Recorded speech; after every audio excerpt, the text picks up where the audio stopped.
नमस्कार विद्यार्थियों, स्वागत है आपका वाक शक्ति में। यह वीडियो कक्षा 8 के विद्यार्थियों के लिए है। वसंत भाग 3 में संकलित लाख की चूड़ियों का आज हम अध्ययन करेंगे। लाख की चूड़ियाँ कामतानाथ की प्रसिद्ध कहानी है, जिसमें लेखक ने शहरीकरण और औद्योगिक विकास से गाँव के कुटीर उद्योगों की पीड़ा का वर्णन किया है। लेखक बचपन में गर्मियों की छुट्टियों में अपने मामा के घर जाया करते थे, जहाँ वह बदलू से मिलता है। तो वह किस प्रकार बदलू से मिलता है और उससे बातें करता है, इस सब का वर्णन इस पाठ में है। तो आइए अध्ययन करते हैं। परंतु सबसे पहले हम कामतानाथ जी के बारे में जान लेते हैं, जिन्होंने इस कहानी को रचा है। ये है कामतानाथ जी।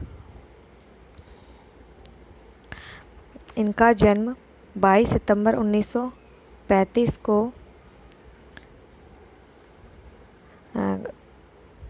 लखनऊ में हुआ है। उत्तर प्रदेश हिंदी संस्थान ने साहित्य भूषण पुरस्कार से इनको सम्मानित किया है। उन्हें पहल सम्मान, मुक्तिबोध पुरस्कार, यशपाल पुरस्कार, साहित्य भूषण और महात्मा गांधी सम्मान भी प्राप्त हो चुका है। तो आइए कहानी का अध्ययन करते हैं। सारे गांव में बदलू मुझे सबसे अच्छा आदमी लगता था, क्योंकि वह मुझे सुंदर सुंदर लाख की चूड़ियाँ बनाकर, लाख की गोलियाँ बनाकर देता था। मुझे अपने मामा के गांव जाने का सबसे बड़ा चाव यही था कि जब मैं वहाँ से लौटता तो मेरे पास ढेर सारी गोलियाँ होती, रंग बिरंगी गोलियाँ जो किसी भी बच्चे का मन मोह ले। वैसे तो मेरे मामा के गांव का होने के कारण मुझे बदलू को बदलू मामा कहना चाहिए था, परंतु मैं उसे बदलू मामा न कहकर बदलू काका कहा करता था, जैसा कि गांव के सभी बच्चे उसे कहा करते थे। बदलू का मकान कुछ ऊंचे पर बना था। मकान के सामने बड़ा सा सहन था, जिसमें एक पुराना नीम का वृक्ष लगा था, और उसी पेड़ के नीचे बैठकर बदलू अपना काम किया करता था। बगल में भट्टी दहकती रहती, जिसमें वह लाख को पिघलाया करता। सामने एक लकड़ी की चौखट पड़ी रहती, जिस पर लाख के मुलायम होने पर वह उसे सलाख के समान पतला करके चूड़ी का आकार देता। पास के 4-6 विभिन्न प्रकार की बेलन नुमा मुंगेरियाँ रखी रहती, तो आगे से कुछ पतला और पीछे से मोटी होती।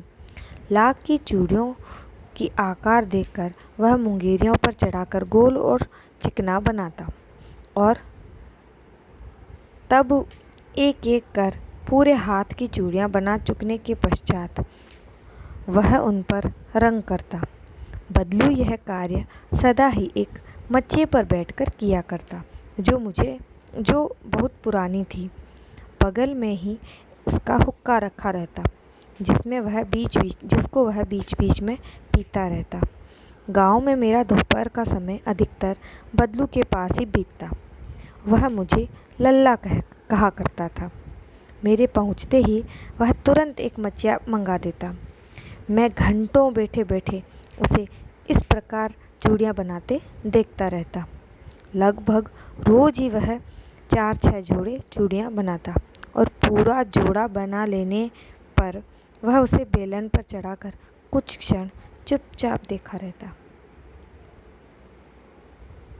मानो वह बेलन न होकर किसी नववधू की कलाई हो।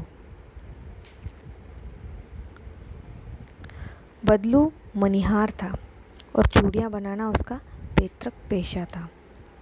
वास्तव में वह बहुत ही सुंदर चूड़ियाँ बनाता था। उसकी बनाई हुई चूड़ियों की खपत भी बहुत थी। उस गांव में तो सभी स्त्रियां उसकी बनाई हुई चूड़ियाँ पहनती ही थी।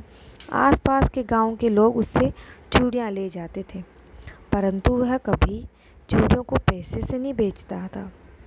उसका अभी तक वस्तु विनिमय का तरीका था। लोग अनाज के बदले उससे चूड़ियाँ ले जाते थे। बदलू स्वभाव से बहुत सीधा था, पर मैंने उसे कभी किसी से झगड़ते नहीं देखा। हाँ, शादी ब्याह के अवसरों में वह अवश्य जिद पकड़ लेता था।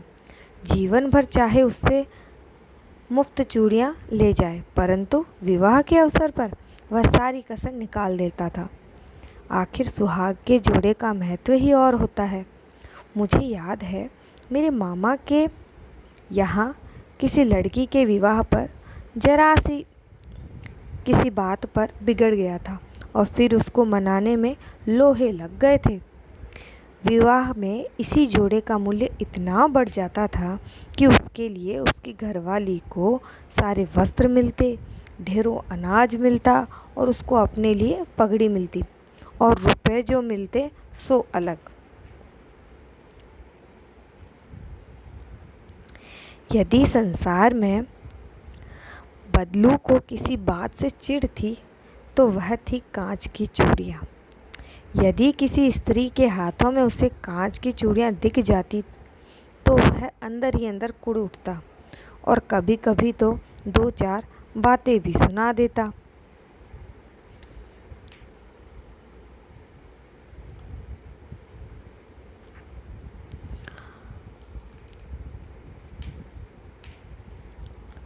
मुझसे वह घंटों बातें किया करता। कभी मेरी पढ़ाई के बारे में पूछता, कभी मेरे घर के बारे में, और कभी यूँ ही शहर के जीवन के बारे में। मैं उससे कहता, शहर में सब कांच की चूड़ियाँ पहनते हैं, तो वह उत्तर देता, शहर की बात ही और है लल्ला, वहाँ तो सभी कुछ होता है। वहाँ तो औरतें मर्द का हाथ पकड़कर सड़कों पर घूमती हैं, और फिर उनकी कलाइयाँ नाजुक होती है ना, लाख की चूड़ियाँ पहने तो मौज ना आ जाए। कभी कभी बदलू मेरी अच्छी खासी खातिर भी करता। जिन दिनों उसकी गाय दूध देती वह सदा मेरे लिए मलाई बचा कर रखता, और आम की फसल में तो मैं रोज़ वहाँ 2-4 आम खा ही आता। परंतु इन सब बातों के अतिरिक्त जिस कारण वह मुझे अच्छा लगता वह यह था कि लगभग रोज़ वह मेरे लिए 1-2 गोलियाँ बना देता। मैं बहुता हर गर्मी की छुट्टी में अपने मामा के यहाँ चला जाता था और 1-आध महीने वहाँ रहकर स्कूल खुलने के समय तक वापस आ जाता। परंतु 2-3 बार ही मैं अपने मामा के यहाँ गया होऊंगा, तभी मेरे पिता की एक दूर शहर में बदली हो गई और एक लंबी अवधि तक मैं अपने मामा के गांव न जा सका। तब लगभग 8-10 वर्षों के पश्चात जब मैं वहाँ गया तो इतना बड़ा हो चुका था कि लाख की गोलियों में मेरी रुचि नहीं रह गई थी। अतः गांव में होते हुए भी कई दिनों तक मुझे बदलू का ध्यान ही नहीं आया। इस बीच मैंने देखा कि गांव में लगभग सभी स्त्रियां कांच की चूड़ियाँ पहने हैं। विरले ही हाथों में मैंने लाख की चूड़ियाँ देखी। तब एक दिन सहसा मुझे बदलू का ध्यान आया। बात यह हुई कि बरसात में मेरे मामा की छोटी लड़की आंगन में फिसलकर गिर पड़ी और उसके हाथ में कांच की चूड़ी टूटकर उसकी कलाई में घुस गई। उससे खून बहने लगा। मेरे मामा जी उस समय थे नहीं, मुझे ही उसकी मरहम पट्टी करनी पड़ी। तभी सहसा मुझे बदलू का ध्यान हुआ आया। मैंने सोचा उससे मिल आऊं। अतः एक शाम में घूमते घूमते उसके घर चला गया। बदलू वहीं चबूतरे पर नीम के नीचे एक खाट पर लेटा था। नमस्ते बदलू काका, मैंने कहा।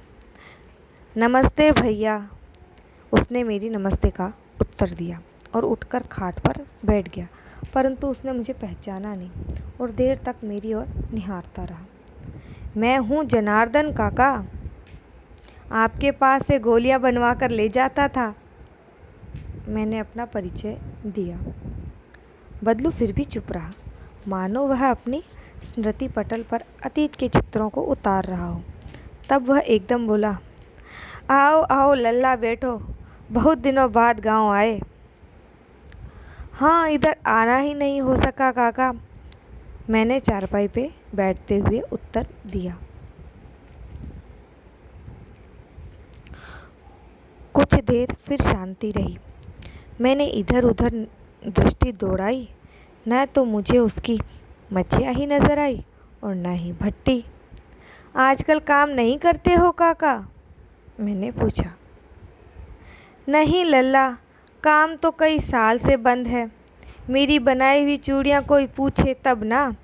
गांव-गांव में कांच का प्रचार हो गया है। वह कुछ देर चुप रहा, फिर बोला, मशीन युग है ना लल्ला, आजकल सब काम मशीन से होता है। खेत भी मशीन से जोते जाते हैं और फिर जो सुंदरता कांच की चूड़ियों में होती है, लाख में कहाँ संभव है। लेकिन कांच बड़ा खतरनाक होता है और बड़ी जल्दी टूट जाता है। मैंने कहा। नाजुक तो फिर होता ही है लल्ला। कहते कहते उसे खांसी आ गई और वह देर तक खांसता रहा। मुझे लगा उसे दमा है और अवस्था के साथ साथ उसका शरीर भी ढीला हो चुका है और उसके हाथों और माथे पर नसें उभर आई थी। जाने कैसे उसने मेरी शंका भांप ली और बोला, दमा नहीं है मुझे, फसली खांसी है। यही महीने 2 महीने से आ रही है। 10-15 दिन में ठीक हो जाएगी। मैं चुप रहा। मुझे लगा उसके अंदर कोई बड़ी व्यथा छिपी है। मैं देर तक सोचता रहा कि इस मशीन युग ने कितने हाथ काट दिए। कुछ देर शांति रही, फिर जो मुझे अच्छी नहीं लगी। आम की फसल कैसी है काका? कुछ देर पश्चात मैंने बात का विषय बदलते हुए कहा। अच्छी है लल्ला, बहुत अच्छी है, उसने लहक कर उत्तर दिया और अंदर अपनी बेटी को आवाज़ दी, अरे रज्जो, लल्ला के लिए आम तो ले आ। फिर मेरी ओर मुखातिब होकर बोला, माफ़ करना लल्ला, मुझे तुम्हें आम खिलाना तो भूल ही गया। नहीं नहीं काका, आम तो इस साल बहुत खाए हैं। वाह वाह, बिना आम खाए खिलाए कैसे जाने दूंगा तुमको।